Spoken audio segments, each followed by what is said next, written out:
Maintaining multiple policies with tutors, students, and admins can be a formidable task. We help to address this with our feature, Company Policy.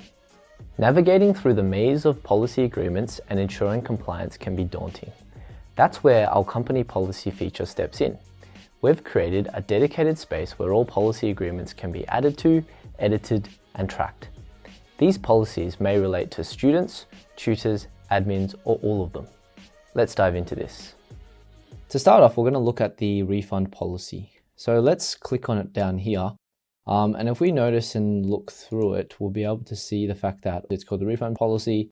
There's a description here, and then there's the content. Now, this is essentially where users will click to be able to view the content. So you could put that on your Google Drive, link it to a PDF, link it to your website, wherever it is that you're putting the meat of the policy, you can put that here. And based on this, we can see that we have one person who's agreed to this specific policy. Obviously, it's a new one.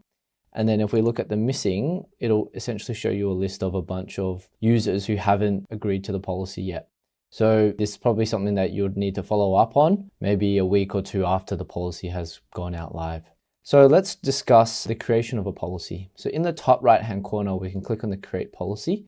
And then from here, we can essentially sort of make our own policy. So let's make one, call it User Terms of Service. Description, we'll call it a General User TOS. So the content, I'm just gonna put a fake website to begin with. But like I said, this is where you would attach it to your PDF, URL, on your website, wherever it is that you hold the specific policy, you'd have it here.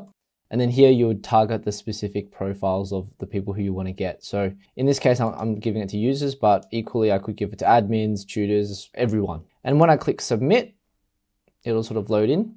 So here I'll need to activate it. I'll set it as active. And then what I've prepared earlier is I've logged in as a user. I've logged in as Andy. So if we just quickly give this page a refresh, the next time he logs in, he'll be greeted with a policy agreement that he needs to agree to. So we click on the view button, and then there'll be a little button for him to view that specific policy. Obviously right now for him it's a Google page. So he'll give it a read through, and if he's happy with that, he'll click agree. And then he's back to doing, his specific task that he needs to do. And then from your side, you'll see that Andy has agreed to that specific policy, and there's a bunch of other people who still need to do the same. But it's a very nifty way of making sure that everyone agrees to your policy and everything's there for you to see that, yep, they've agreed to the policy and that they understand what's going on in your company. If you like the product, have any feedback or new feature suggestions, please check the link in the description below to book a chat with us. Otherwise, check out our Feature Spotlight playlist or watch another video here.